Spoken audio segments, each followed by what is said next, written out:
Thanks, Bart. That was sweet. And thank you all for being here. I know it's a Wednesday morning, and not a lot of people might have that flexibility, so the fact that you chose this morning to be intentional and come here really means a lot. Gaia hasn't done the best of job getting out into the community and telling its story or being engaged, but we're really trying to change that in the past 5 years, getting out here and in Transylvania County and beyond. And so having an opportunity to actually speak to people face to face, usually I'm doing this through Zoom or Teams or whatever platform we want to say, to our retailers and sales team across the country. So to actually be here in person means a lot. So again, thank you. This morning probably will not go until 11 o'clock, probably 10:15 or so, depending on how many questions you all have. I do encourage questions as we go through the presentation, or wait till the end, whatever your preference is. I'm happy for raised hands at any point. We're going to be talking basically just a brief overview, high level of Gaia Herbs and what they do as an herbal supplement company, and then really focus on the agriculture as we're hoping to do this week in the spirit of Ag Week. So has anybody heard of Gaia Herbs before?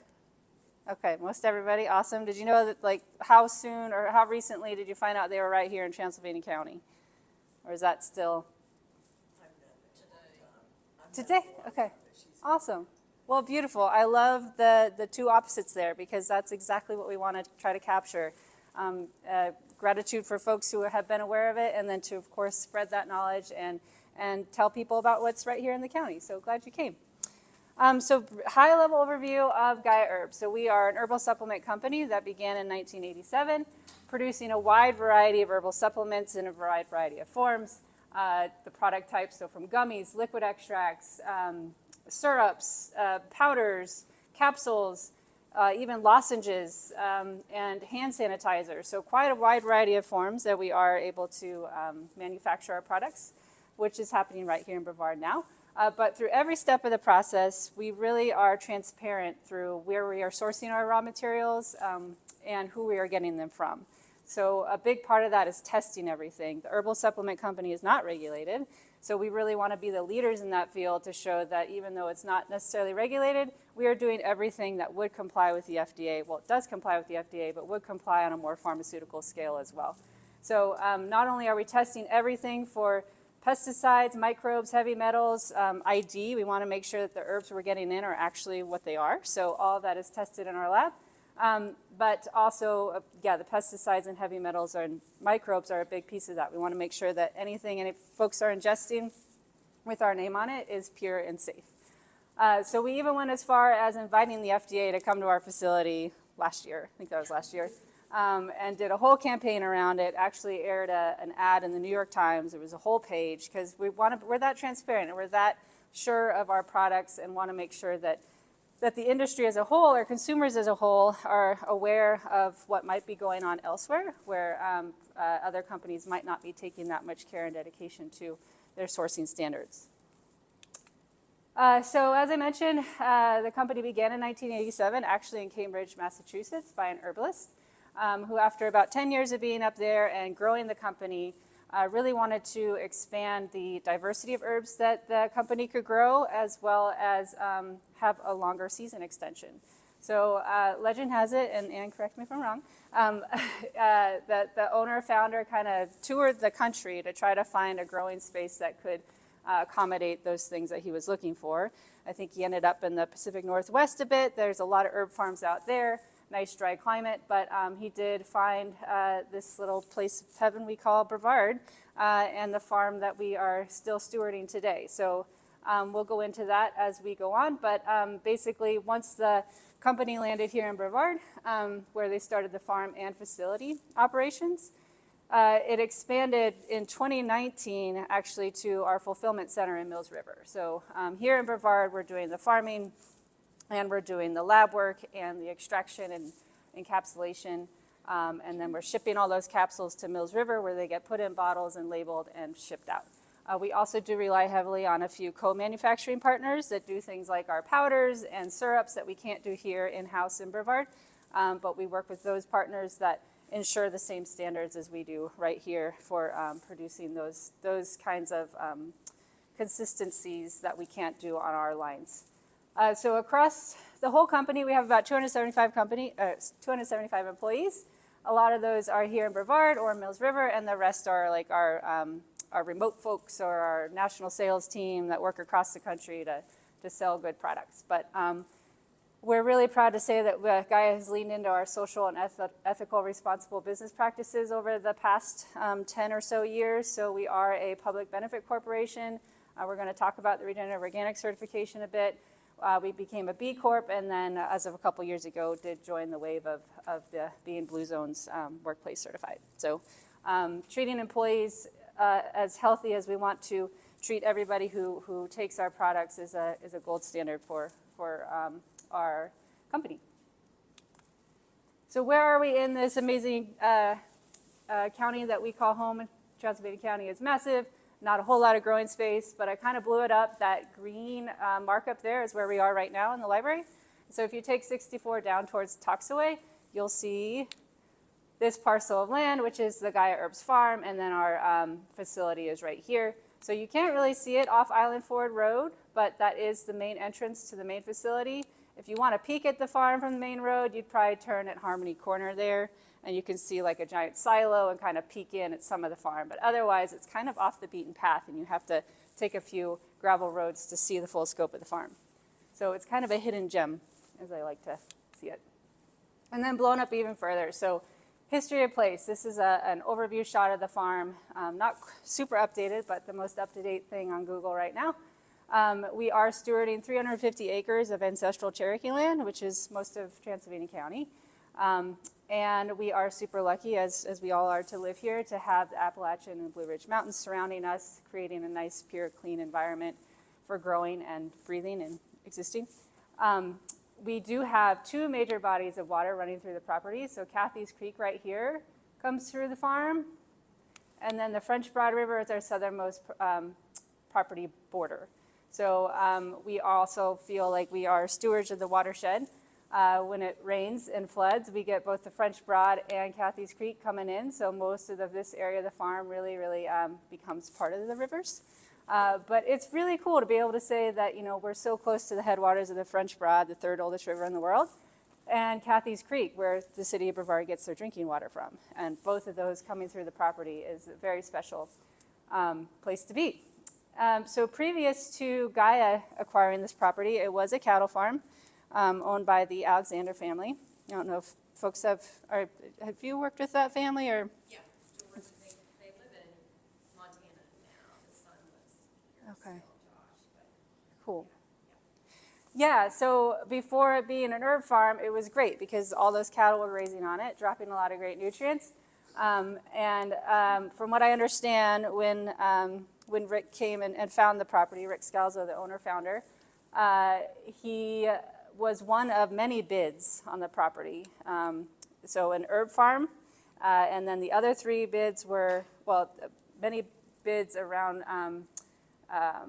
development, of course, and then most of the bids were around turning this whole property here into golf courses. So there were 3 bids to become a golf course. But from what I understand in talking to Mr. Alexander, he really wanted to maintain his family's history of regenerating the land and the spirit of agriculture and all of that. So even though it might not have been the highest bid, he wanted it to go to becoming Gaia Herbs. So really cool a bit of ancestry that we're carrying on from many, many years before us.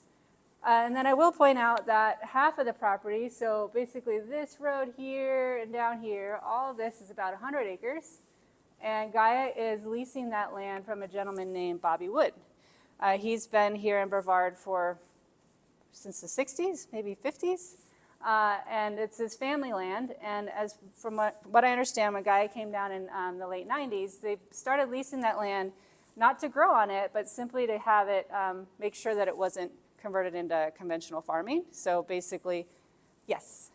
I just wondered if you would address what was previous use of the land, and is it floodplain anyway? Is it flat and low? Yes, so it is flat and low, and yes, mostly floodplain. I think the only area that is not is this area where we have our buildings now. So yes, all floodplain, which makes it fun. But before us, it was the cattle farm. And then before us, on the 100 acres we're leasing, was mostly corn and I believe strawberries. I think they had some tomatoes there, but more conventional farming.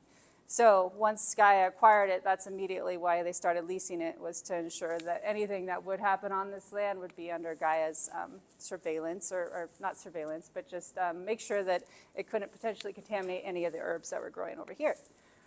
So we've been leasing that land ever since. And it's a little bit of a challenging terrain. This field here has a lot of red clay, and it's probably the most sloped field we have on the property.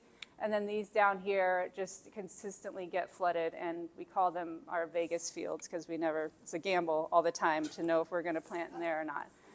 So a lot of this is, yeah, like most of the county, I imagine, a gamble to grow on. But, and also, as we know, here in Transylvania County, we're in a temperate rainforest. So we do have a lot of rain, a lot of flooding. We don't have to do a lot of irrigating because of that, which is nice. But also, if we do need to irrigate, we have the beautiful Cathy's Creek, and we can actually pull from it right here to overhead irrigate our fields off of a nice, clean water stream.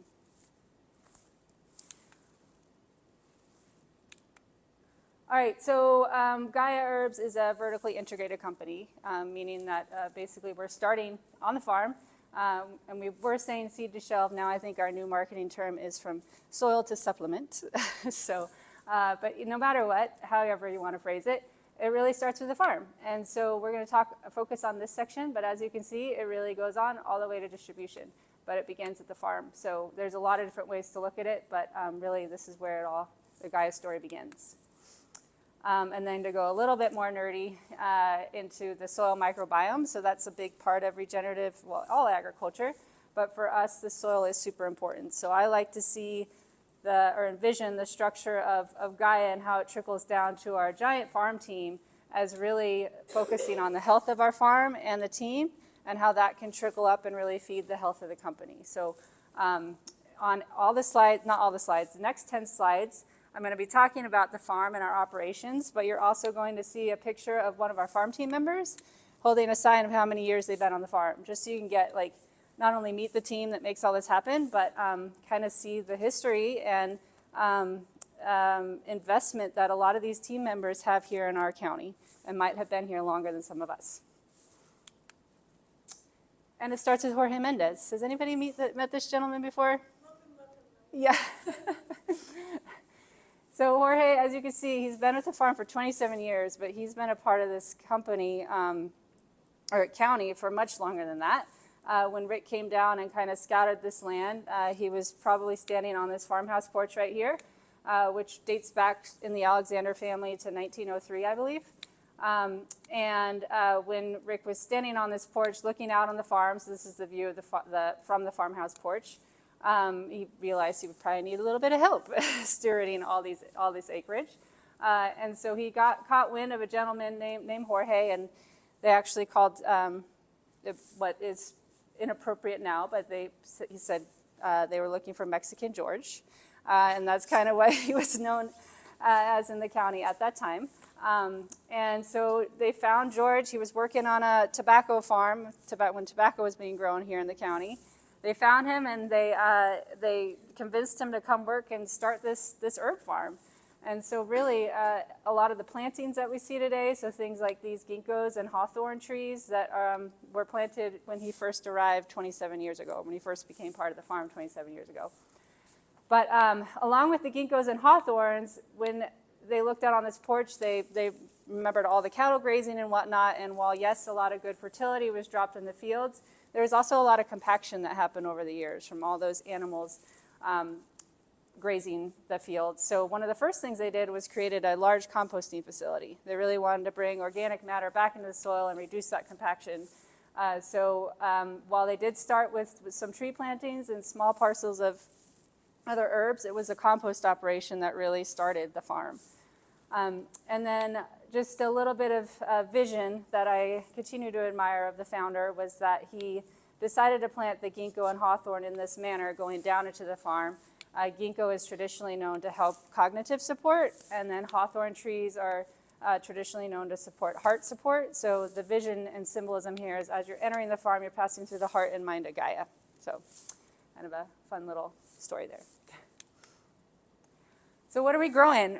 This was this year's crop plan. We grew over 30 different raw materials for production. A lot of diversity in our herb species, or as some of our county agents like to say, weeds.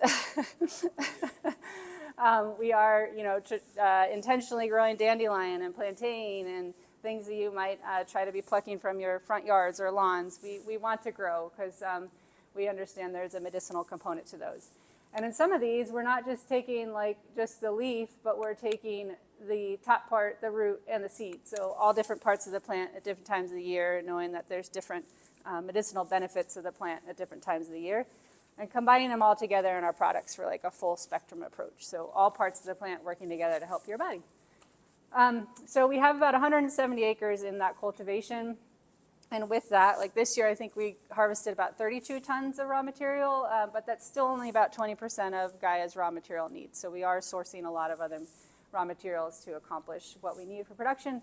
But another little hidden secret about Gaia is that of our acreage, we're designating about 6, sometimes up to 10 acres of the farmland into vegetable production.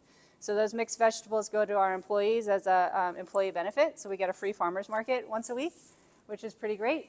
And then sometimes we have an on-site chef that will prepare lunches and meals out of all those veggies.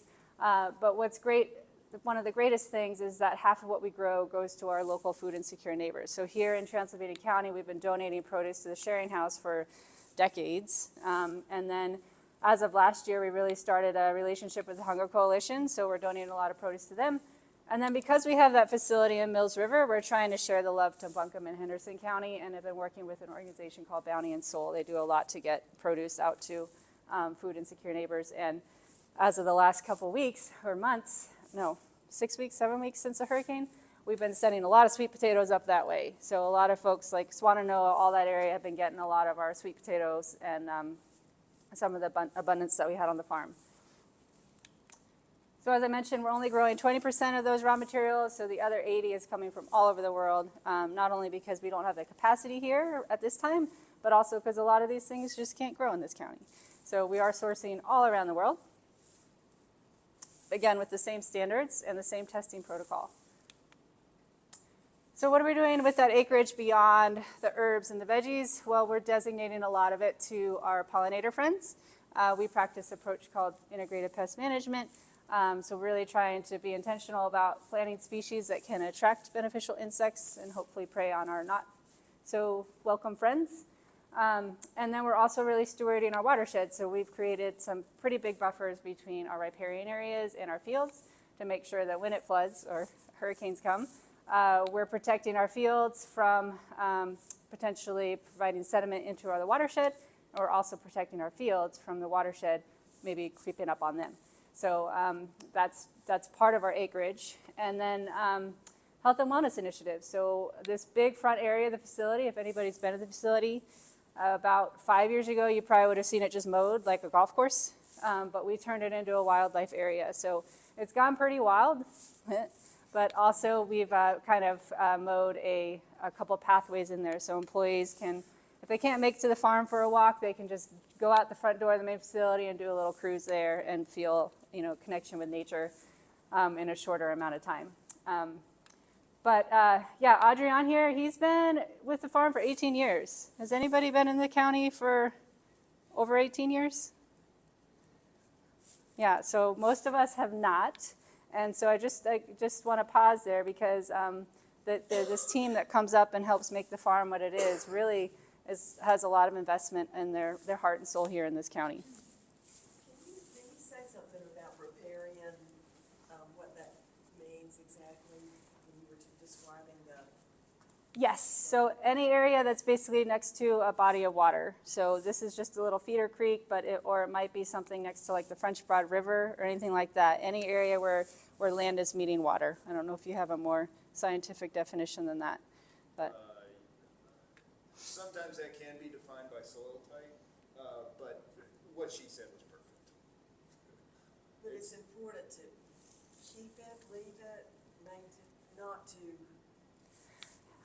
try to clear it is what is Exactly. the point, right? Exactly. Yes. Yeah. So any kind of living root or organic material that can really not only hold that stream bank in place so that should it flood or whatnot, it's not just eroding right into the watershed, bringing sediment in, which can affect fish and all the things that are trying to live in that watershed. And then for us also, should it flood, not bringing any material that's coming down from upstream into our fields. So it's kind of like a catchment area. Yeah. As I mentioned earlier, the soil microbiome is like, we say we're growing that before we say we're growing herbs. So we have a lot of big initiatives into feeding that soil microbiome and preserving it. And thanks to Zach West here, he's our farm manager, coming on board 2 years ago. He's really upped that program in terms of a lot of great soil health practices. So we kind of exist around this model of the principles of soil health and trying to implement all these practices to provide healthy plants and therefore good materials that end up in our products. He's also done a great job on not just implementing these practices, but telling the why behind it. So he's been training our crew in Spanish about all this stuff we can't see underneath us, which is very hard to do in Spanish. A lot of new words are being learned. But it's been great, and the guys have been really receptive to it, and here they're brewing compost tea and cover cropping and doing a lot of things that they might not be doing in Mexico. So not only are we trying to teach the why here, but hopefully maybe bring those practices back to Mexico too. We do some seed saving off the farm. So here we have Abby, our farm crew lead, and then Victor, he's been here for over 14 years. He's kind of our seed guru and greenhouse guru. He really knows how to catch the plants at the right time for seed saving and how to process and winnow and clean everything up. So we try to save as much as we can off the farm, not only for the cost by saving seeds versus purchasing them, but also keeping those genetics here on the farm. So knowing if a plant is doing well on this farm, we want to preserve those genetics to ensure that viability for generations to come. And then our greenhouse, this is new to us as of the last 2 years, and we're still figuring it out a bit. But before we were renting a greenhouse out in Mills River. I don't know if you've been by that like Van Wingerden complex there. What is that road? 191? No. Yeah, Haywood Road there. If you cruise down there, you'll see just like rows of greenhouses. Gaia was leasing one of those, and as you can imagine, kind of weird to be saving the seed on the farm, planting it all the way in Mills River, letting those babies grow up, trucking them all the way back to the farm. So it was really awesome that the company supported the initiative to have something on site. So now we have a 45,000 square foot greenhouse on site that has a tremendous amount of capacity, as well as a lot of sustainability initiatives around it, including collecting rainwater for irrigation and a lot of automated controls and whatnot. So this is basically my home away from home now. My office is here now, along with my team. And the other great thing is now we have flushing toilets on the farm. So a lot of good bonuses came from this greenhouse. But this no, thankfully. So when you asked about floodplain, this is one of the highest places on the farm that's just out of that floodplain, which is why we chose to grow there, or build there. Tractors, we have quite a big fleet, and as you can see here, anything from a 1952 Farmall 100 to our more modern, I think this is like a 2022 Deutz tractor. So we have enclosed cabs and then our old International harvesters, which are open. So a lot of different characteristics in our tractor fleet, but all of our tractors have very important jobs to do at various points of the season. So everybody has its purpose, but it's been cool to see kind of the innovation and modernization of tractors and how that can really support our farm worker welfare as well as being lighter and contributing less compaction to our fields. Servando here has been with the farm for 21 years. He's been coming back for 21 years. So over 2 decades of experience. And then these are kind of what I call our farm superheroes, which is our farm maintenance team. They are also part of our full-time staff. So there's 8 of us that are here full year-round, and then 27 that come in seasonally. But these guys maintain all those tractors. So there's 16 tractors, 21 vehicles, and everything in between, from mowers to weed eaters to even helping with our housing maintenance needs for our farm team. So this is Todd, Mark, and John, and they have just, they'll respond to calls in the middle of the day like this tractor, and is broke down in whatever field, and they just hop in their truck and zoom away and save the day. So the farm really, they keep it literally rolling. So our harvest, we do harvest different parts of the plant based on what we're trying to get out of it medicinally. So anything from aerial parts, this is a lemon balm, where we just kind of cut the tops, to roots. Here we have Echinacea purpurea root. Leaf and flower on our hawthorn trees, so usually we have to get way up high and pull just the leaf and the flower just as it's about to bloom. We want it still kind of tucked in a bud phase, but and not all the way in bloom. So we have a tight harvest window on our hawthorn. The only thing we harvest the whole entire plant at once on is California poppy. So we're pulling everything from the flower to the root. And then seed, so things like our milky oat seed right there. That's something that that is only the seed part. We also harvest only the nettle seed too. So various parts of the plant are harvested based on the different needs for raw materials. And then for a handful of our herbs, we really, well, for all of our herbs, we want to back everything by science. But for those that actually have like evidence-based literature out there for certain constituents that have shown to be efficacious or helpful for various health ailments, we want to test and make sure we're meeting those potency standards before we harvest. So we'll take representative samples of Echinacea here, for example, and send those to the lab and make sure that the lab is analyzing them to the extent that we know that we have met our potency standards in Echinacea root for the alkaloids, because these have been shown to help support in for immune support, things like that. So for a handful of these, it's not just the farm team that's like, it's time to harvest. It's the lab that has to put that stamp of approval. Yes, it is validated by science. We have met that potency standard. It's good to go, which is kind of cool. Most of our herbs are dried, so we have 4 of these old tobacco dryers and 1 shipping container converted into a dryer. So after we go and pull those various parts of the plant harvested, we'll put them in these dryers in kind of a not too deep of a layer here and dry them down. There's forced heated air coming up from the bottom to get to a moisture level of below 12%. So nice and crispy, but not too crispy, because things like lemon balm, we want to save those volatile oils and whatnot and not have them just totally burn off.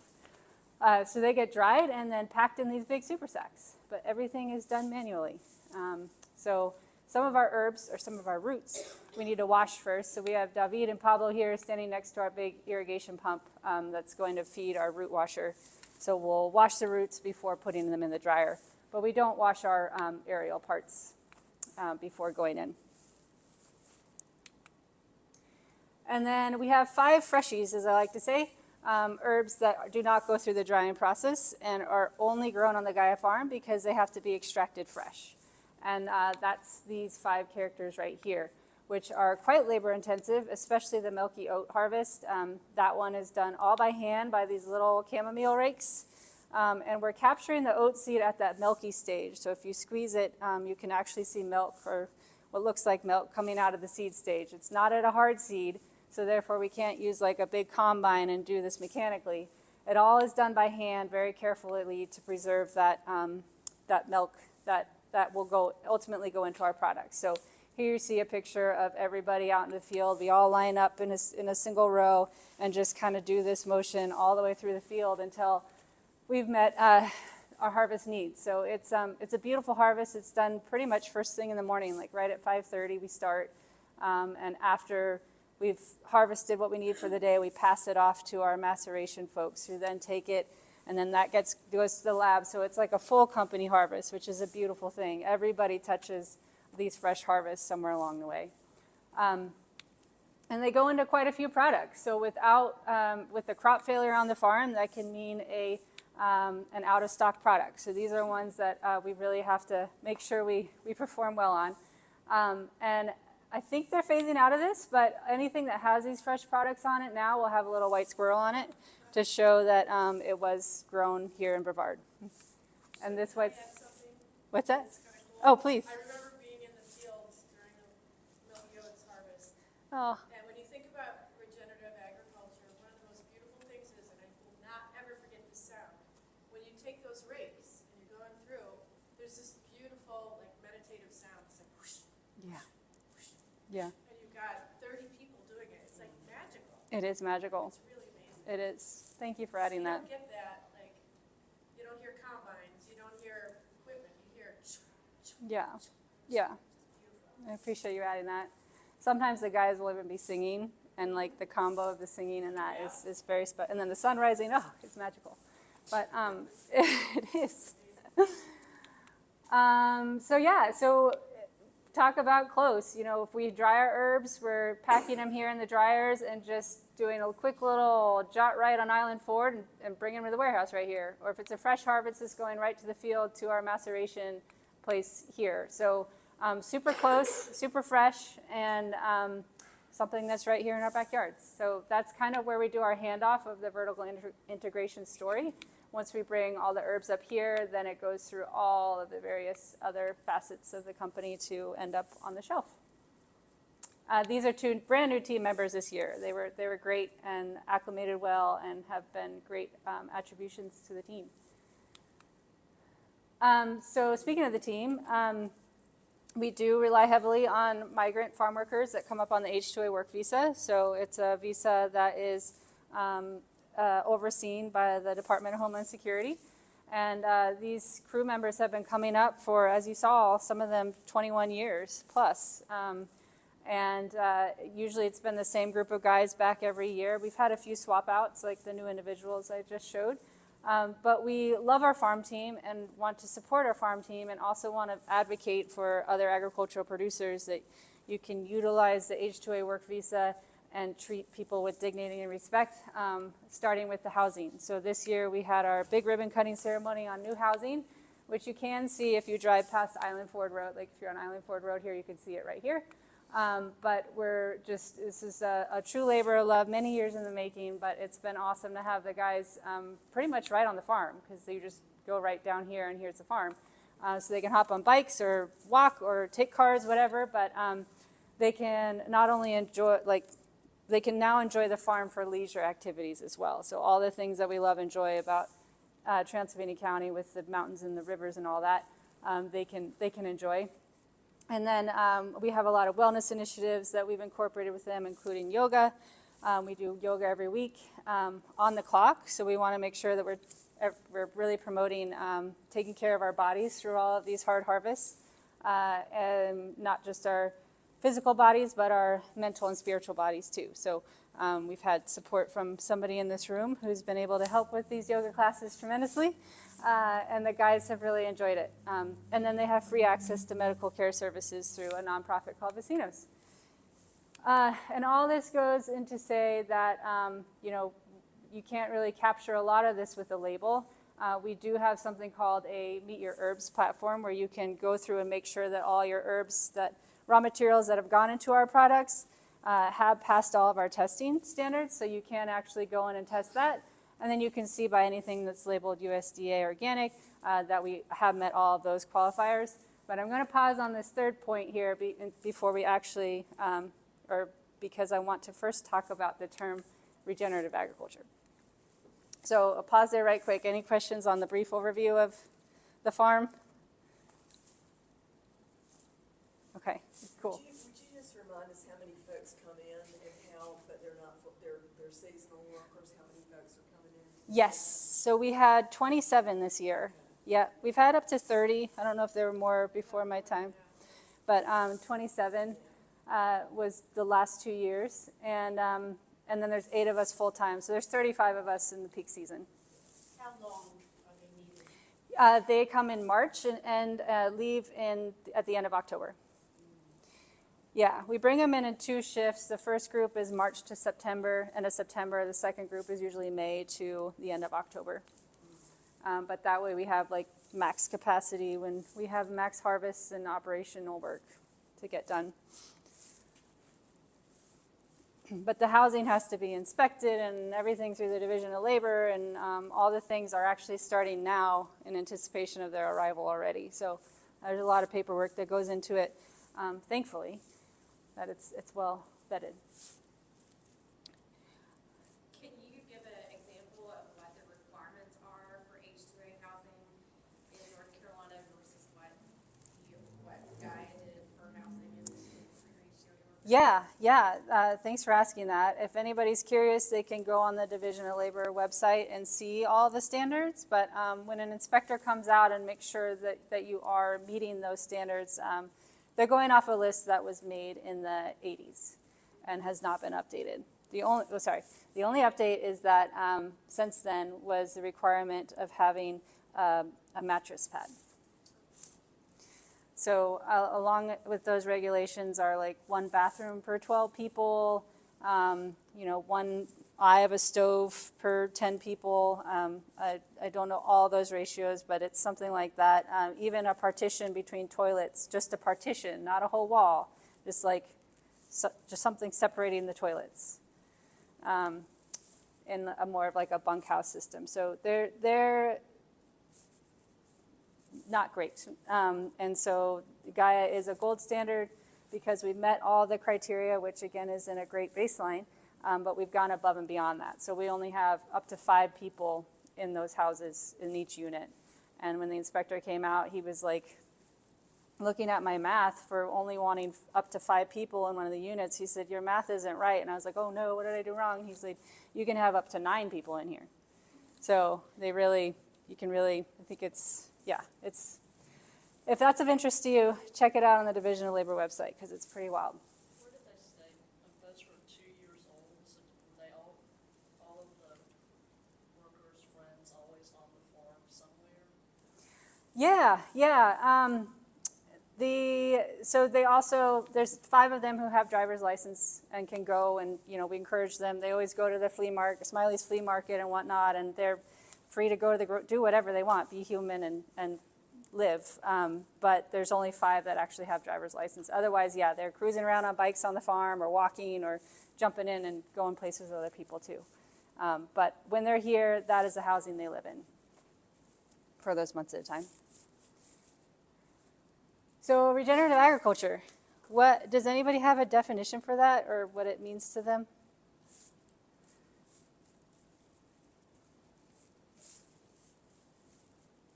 All right, crickets. Cool.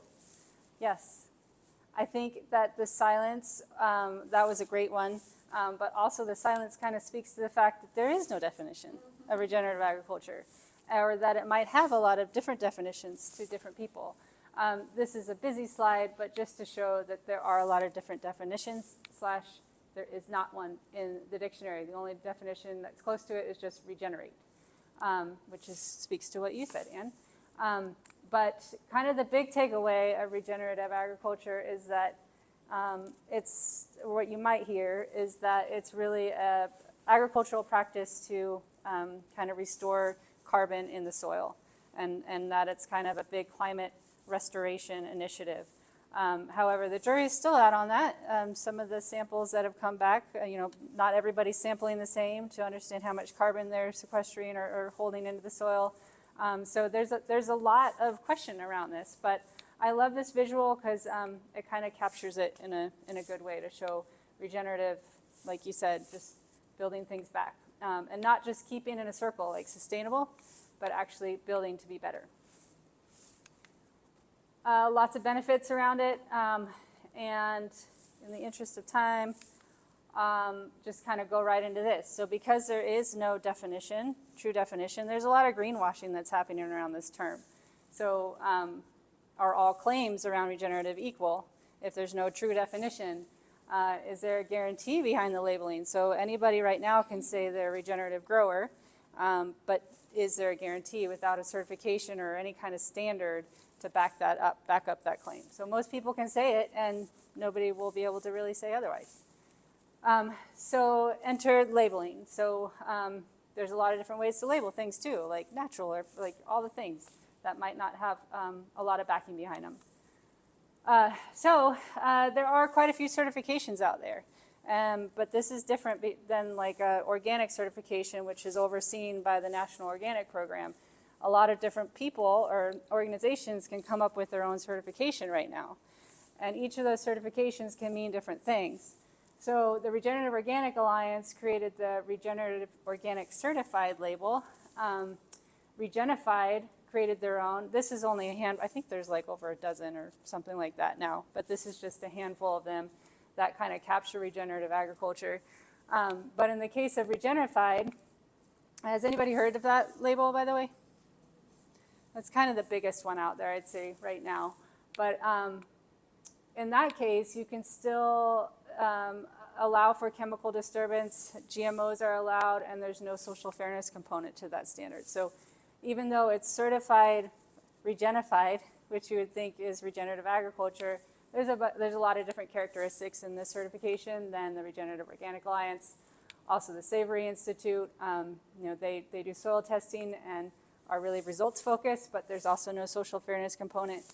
And then A Greener World is another certified regenerative statement you can say under the certification, but has kind of different criteria too. So there's no like set standard around all this, which makes it really confusing for the consumer or the grower or anybody trying to understand really what this term means. The cost can be kind of prohibitive, so if you are a grower and want to pursue something like this, or if that's important to you, it can be a little challenging, but if it fits in your paradigm, then that might kind of steer your decision for which certifying body you might go down to.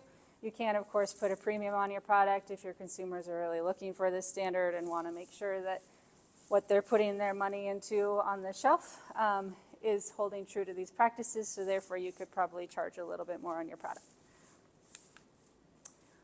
So why Gaia chose Regenerative Organic Certified was that you have to be certified organic as a baseline. Like those other standards, you don't have to have that. But this one, like you can't even apply unless you're certified organic, which the farm has been since '97. They're one of certified through Oregon Tilth. That was before actually Oregon Tilth became, or the NOP even existed. So goes way back.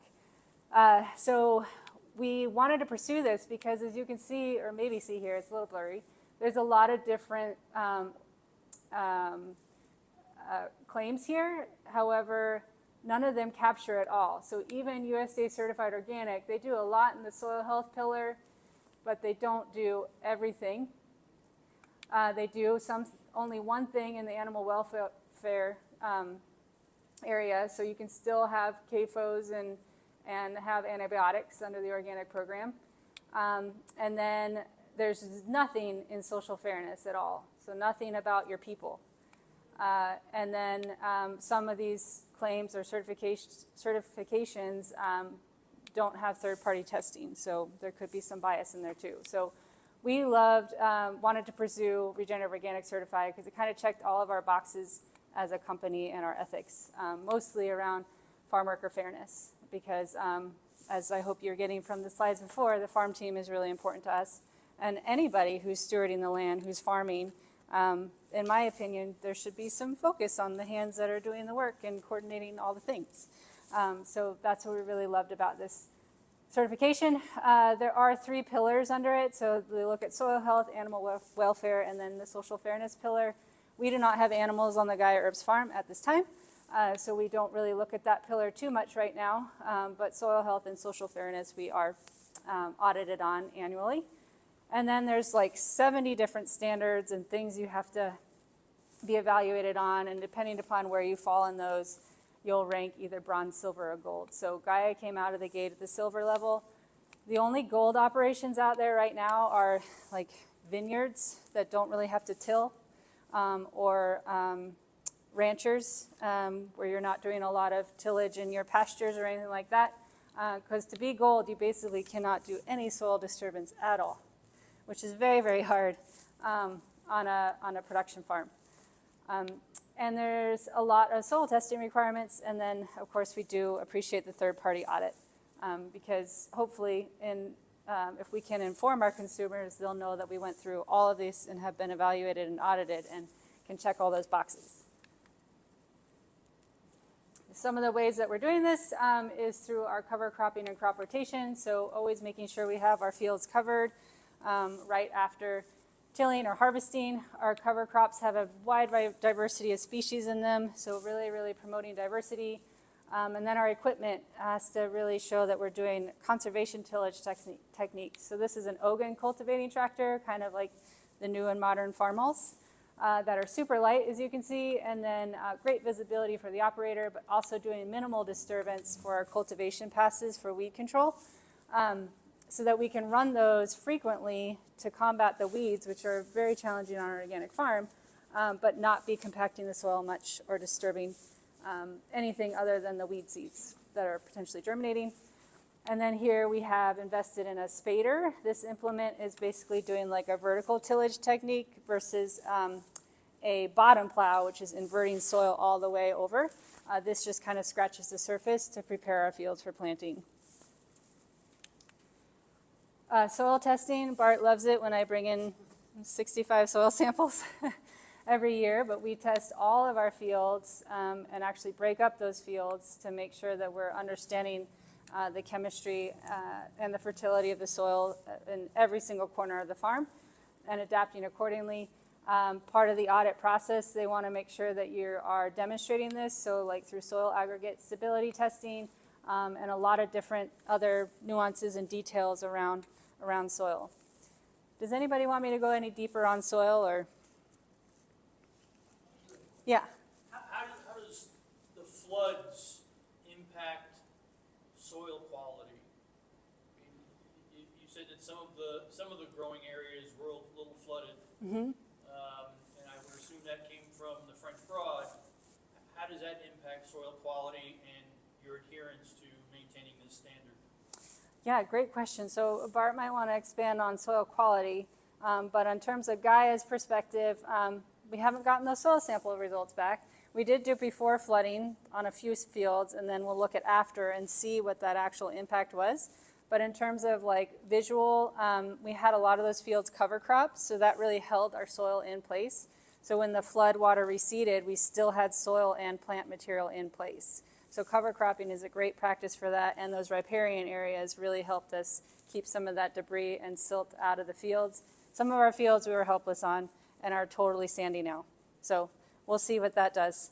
But we do have a lot of plans to reinvigorate that soil and add more organic material back into it. But I don't know if you have more to add there. No, I will note there, we've tested, statewide, there's been a lot of areas that have gotten tested where, like, because they have amazing soil out there at Gaia Herbs and the river bottom areas, but the stuff that comes in that has been getting tested, and we've been pleasantly surprised with how innocuous it is. I mean, it's sand, so it's not like, there's not a lot of nutrient matter in it, but it's also didn't have a lot of the chemicals that we were concerned about. So, and that wasn't the case of what happened out of Gaia, but in other areas. So we've been pleasantly surprised. I think we're also so lucky to be so close to the headwaters. I think we'd have a much different story if we were further downstream. But anyway, when the auditor comes out, they check and evaluate all of these things, including our bacteria to fungi ratio and our soil microbiome too. So it's a lot of detail work that goes into that. And then as I was mentioning, the social fairness piece. So they will come out and make sure that we're training our farm team in the same manner that all Gaia employees are being trained. So whether it's an employee handbook, so they know discrimination, harassment policies, all the things that all employees are held to, they make sure that we have translated them into Spanish and have conducted and signed off on those trainings. And then living wage. So they only allow you to use a few calculators to calculate your living wage, and one of them is the MIT calculator, which might look different than other living wage calculators. I didn't know there were so many. But the MIT living wage calculator here for what our farm crew would fall into the category of is $19.72 an hour plus 10% is the standard. So that's 21, something like that. That we have to show every employee on our farm crew is getting paid that at minimum. So how we do that is we take into account we're providing them housing, transportation, food in many ways, free herbal products, a lot of benefits that get calculated into that, but we need it. So we feel really proud to say that our migrant farm workers are receiving a very high standard for living wage here in Transylvania County. And then outside of our non-human species, we have a lot of areas designated that we don't mow at all. for our pollinator friends, and then the riparian areas I spoke to earlier. And this is a view of that wildlife walk that's right in front of the facility for employees to jump on. So what we did to prepare for the audit, or what we do to prepare for the audit, when they come out, like I said, they're going to look at our fields. They're going to make sure that they don't look like this, that they're covered. They're going to look for any soil crusting and see what we're doing to either mitigate that or to make sure we don't have that. They're going to look at plant health, so see if we have any deficiencies in any glaring deficiencies in some of our fields. They do employee interviews, so they interview every single farm team member confidentially. They pull them to the side and talk to them and make sure that they understand our policies, that those trainings actually did happen. If they have any concerns that they haven't expressed to us, that they can express freely to the auditor. So they take a lot of time in those, and it's kind of a challenge because we have to make sure we have an auditor that's bilingual. But they're really growing their inspector base. It's been really cool to see. And then documentation. It's documentation overload with organic, so we have that going for us. But like I said, the gold standard is no-till. You can't disturb your soil at all. So if we are disturbing our soil, we have to document every time we do so. So we have hundreds and hundreds of entries for we cultivated on this day, and we used this tractor, and it was at this depth of soil. And so a lot of it is kind of not guessing, but estimating how deep we went and whatnot. But we're hoping to use all of this data to show the ROA, we're doing it as minimally as possible. We've got to do it. Because right now that gold standard is unachievable. And because it's a fairly new certification, they think they started in 2015, they're open to listening to farmer feedback. So hopefully we can navigate that one through all of this documentation we do.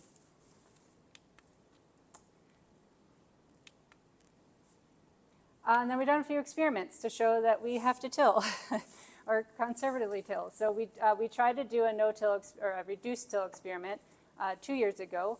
We made beds like we have to do for pretty much all of our herbs. We have to lift them up out of the soil so that they can drain quickly when we do have all of our rains. So we made the beds, and then we broadcast rye and hairy vetch over those beds just by hand. This was in the September of the 2 falls ago. And then last spring, or the spring before that, we saw the rye and vetch coming up beautifully, looking really good that next spring. And then all we have right now, because we're not ready to go big time, we want to make sure we can accomplish it on a smaller scale. We have a little BCS walk-behind tractor with this crimper on the back. So this crimper, have folks heard of no-till or crimping? A little bit. So basically you're producing a lot of biomass here and then crimping it. So going over it with this machine here and just breaking it so that the plant can lay down flat over the surface and therefore act as weed control and moisture retention. And I don't know if there's anything else you want to add around that. So we're trying to go in and crimp this and create that kind of living mulch bed over our beds so that we won't have to go in and till. So we won't have to cultivate weeds, because the idea is this is going to shadow out any weeds that are trying to come up. But what happened is that we had to run the BCS over this so many times that we were compacting the soil like crazy. And we also didn't fully have the infrastructure to go in and then plant plants into that, because we're transplanting all of our herbs, or most all of our herbs. And the equipment we have to do that doesn't make deep enough hole to get that transplant in. And with the soil so compacted by crimping it so many times, we couldn't penetrate that soil. So there were a few infrastructure challenges, but also just by documenting this, we're also trying to show the ROA, we're trying, but on a large scale, it might not be obtainable. But for folks who are doing pumpkins and squash and watermelons, they have some good success with it, because also they're not on a raised bed paradigm. The raised beds are really hard because these edges don't really get seeded. You can't really crimp them. There's just a whole lot of dynamics we're working with that aren't quite suitable for this practice. But we're going to try again. We have a field prepped and seeded right now that we'll try again in the spring. Another practice we're doing to keep from having to weed. So this is a plant called Elecampane. Has anybody heard of Elecampane? It's beautiful. It's in the sunflower family. We use the root in some of our like bronchial wellness products. Gorgeous plant, but usually we have to go in and hand weed everything. So that's why we have our amazing team, like with hose, going out and cleaning up the beds like this by hand. So we did a little trial of putting down white clover in the fall before to have that kind of outcompete all the weeds in the spring, and it worked beautifully. So we're trying to do this on a large scale. You can see that this bed was not hand weeded at all. It was just broadcast by white clover. So when it came time to harvest this year, we just mowed it all down, and we're able to harvest with no problem. So we're hoping to implement that on most all of our root crops.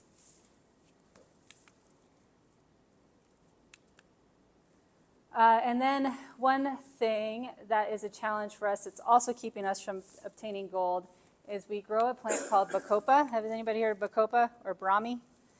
It's known to support cognitive support. And it's a beautiful little succulent plant that usually lives in very tropical areas or very damp areas too. That was really hard for Gaia to source because it grows in those areas. It absorbs a lot of toxins and heavy metals and all the things.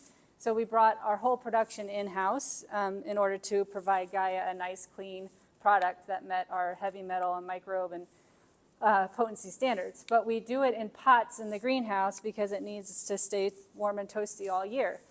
By having it in a pot, it is certified organic, but it's not regenerative organic certified because its roots are not able to penetrate native soil. So this crop here is keeping us from obtaining gold because we have it in a pot. So we've been trying to get it out in the field. We did a trial in field. Did not go well because it likes to put out all these little roots. And then it just became, excuse me, a giant mat, which was very dirty and also hard to harvest. So that did not work well. And then we tried it in the hoop house this year on black plastic or landscape fabric. That worked really well. It was looking really good, looking like it would be clean harvest. You kind of just pull it up and give it a haircut. But then the hurricane came. And also, I don't know that this would overwinter very well. And as part of the organic standard, you have to remove plastic at least for 1 day a year, which is ridiculous. But so we would have to pull this up and replant every year if we go this route. So we'll see. Also documenting everything to try to justify, like, we're doing what we can with it in pots, but we're trying other ways and it's not quite working. So anyway, we're still learning. Yeah. In the certification process, and I don't think I read this, but is there anything about like recycling the plastic or that? No, they do want to see sustainability efforts. Like they looked at our wastewater treatment facility, for instance, but in terms of like the details there, no. This is the only plastic we have on the farm, I will say. We don't do any black plastic mulching in our fields, and everything is overhead irrigated. So going back now, full circle to this third piece of how you can kind of trust our products or get to know the company a little bit more and dive a little bit deeper into what we are producing here is this certification. So we're really proud of this one and hoping to educate our consumers. At this point, we're not labeling anything. It's kind of a challenge to label because Gaia likes to do things in a complicated way sometimes and put a lot of ingredients in something, which is great, but each ingredient has to meet the standard. And so it's as the supply chain starts to grow and more people start to become regenerative organic certified, it will help us to label our products because we'll have a lot of other ingredients that meet this label claim to label the whole bottle or container. If anybody wants to learn more about the certification, Regen Organic is the way to go. And then finally, just to say regenerative agriculture, however you want to term it, is really indigenous in nature. Like this is what our indigenous ancestors have been doing all along, or were doing all along. And so it's kind of interesting to see it becoming a catchphrase now or a term now that people are leaning into when it has so much history.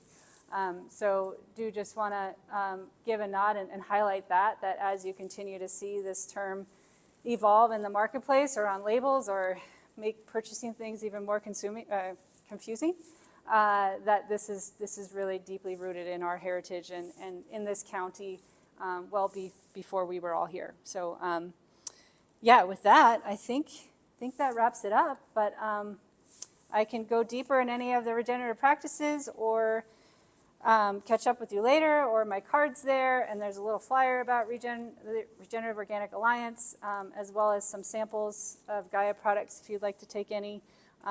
But again, thank you for being, yes. So you may have touched on it, but more from the growing aspect. Do you rely heavily on irrigation, forced irrigation, natural rainwater, the French broad?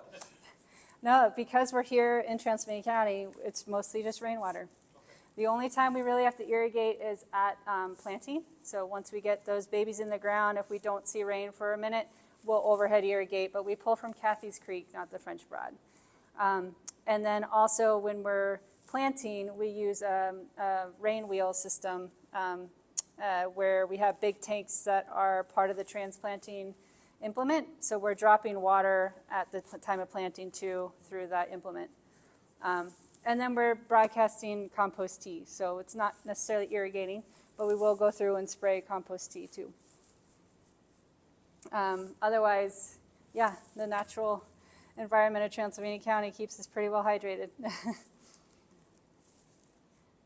Yeah.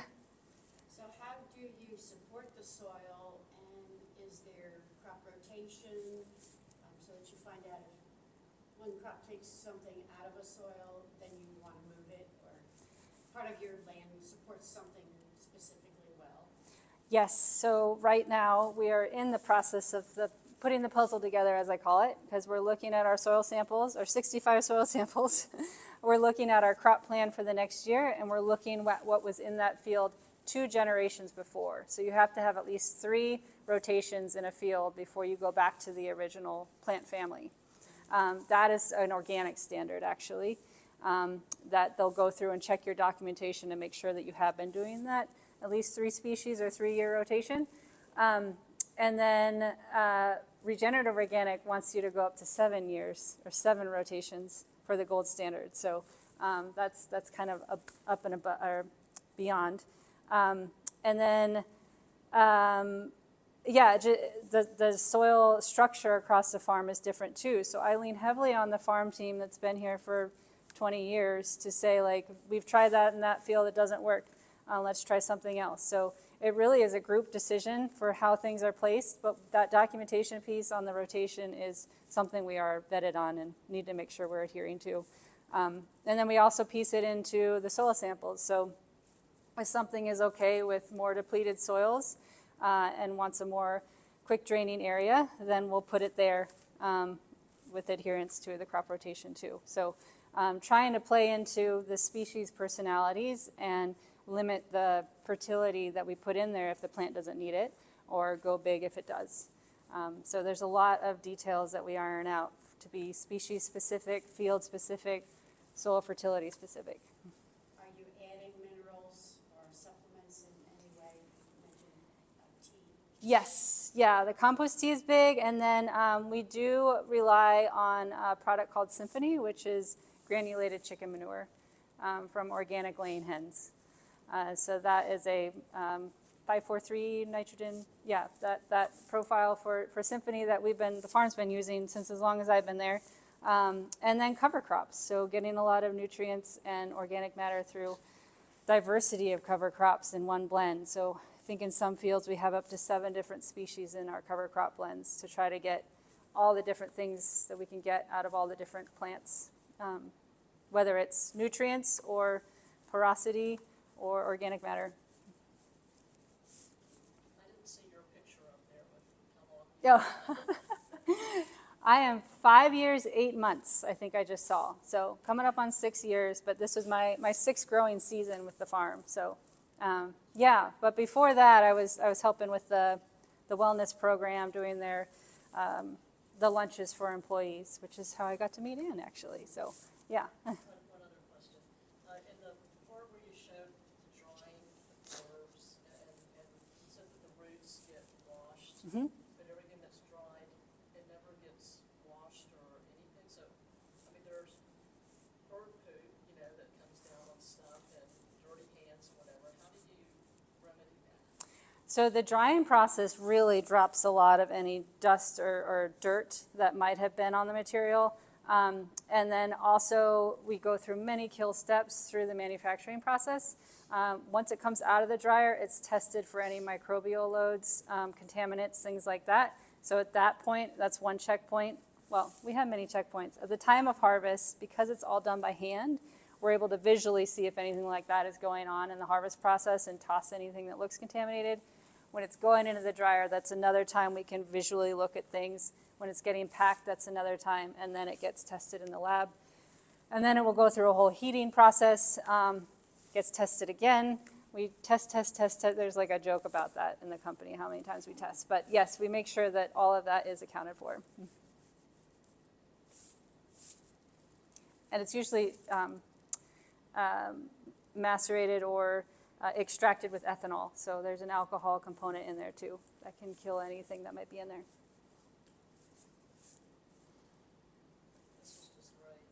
Oh, thank you. Thank you all. Thank you. Appreciate your time.